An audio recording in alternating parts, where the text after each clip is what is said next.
Start. आदरणीय सदस्यगण, अगर आपसे पूछा जाए कि आज आपकी सबसे कीमती चीज क्या है तो आप क्या कहेंगे?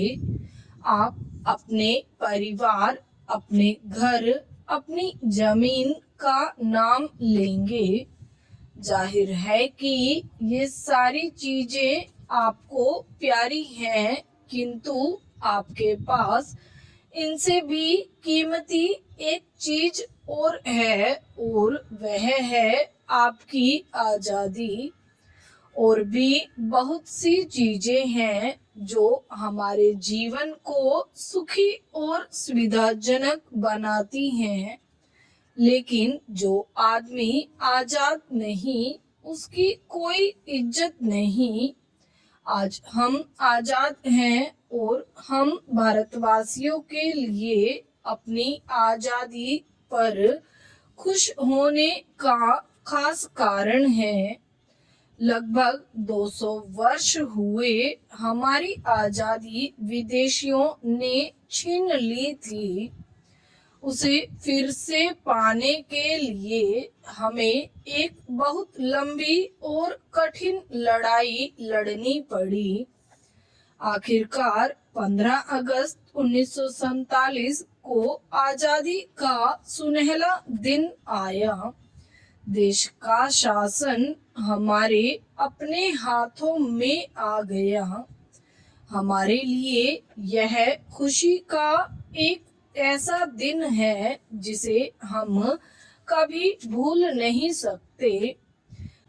हर साल इसे हम अपने स्वतंत्रता दिवस के रूप में मनाते हैं। जिन दिनों आजादी की लड़ाई चल रही थी, उन दिनों से ही हमारे नेता इस बारे में विचार कर रहे थे कि हमारी आजादी की शक्ल क्या हो, आजादी मिलने के बाद किस तरह की सरकार बनाई जाए और स्वतंत्र भारत की सरकार क्या कुछ करे।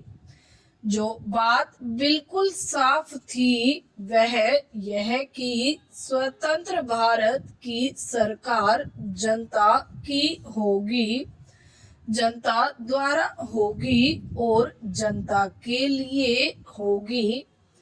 दूसरी बात यह थी कि यह सरकार देश के सभी लोगों के साथ बराबरी का बर्ताव करेगी।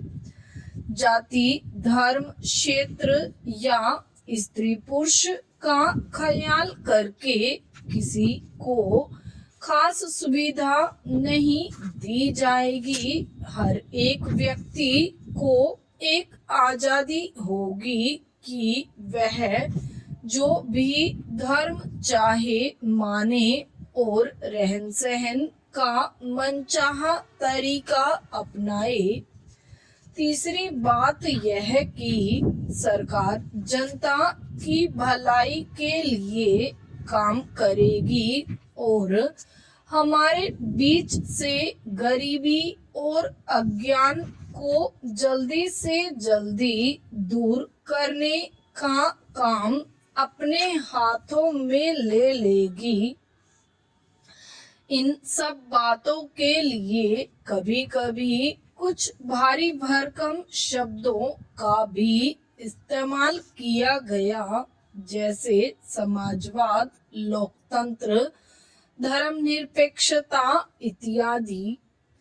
सीधे साधे शब्दों में इनका अर्थ यह है कि सरकार कायम रहे, जनता की उन्नति और खुशहाली के लिए काम करती जाए। हमारे लोकतंत्र में वे सब बातें मौजूद है जिन आर्थिक और सामाजिक लक्ष्यों को सामने रखकर हमने आजादी की लड़ाई लड़ी थी।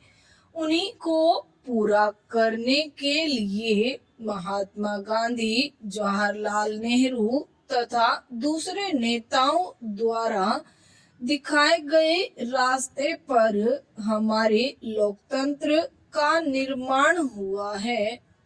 हमारे लोकतंत्र का क्या स्वरूप हो, राज्य के विभिन्न अंग किस ढंग से और क्या कार्य करें और राष्ट्रीय नीति के मोटे मोटे सिद्धांत क्या हो, ये सारी बातें ऐसे महत्वपूर्ण दस्तावेज में दी गई हैं जिसे हम भारत का संविधान कहते हैं।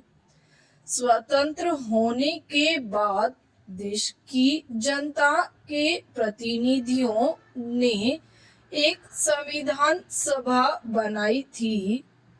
हमारे संविधान की यह विशेषता है कि उसमें समय समय पर परिस्थितियों को ध्यान में रखते हुए परिवर्तन किया जा सकता है और अब तक इसमें कई संशोधन भी हो चुके हैं। विराम।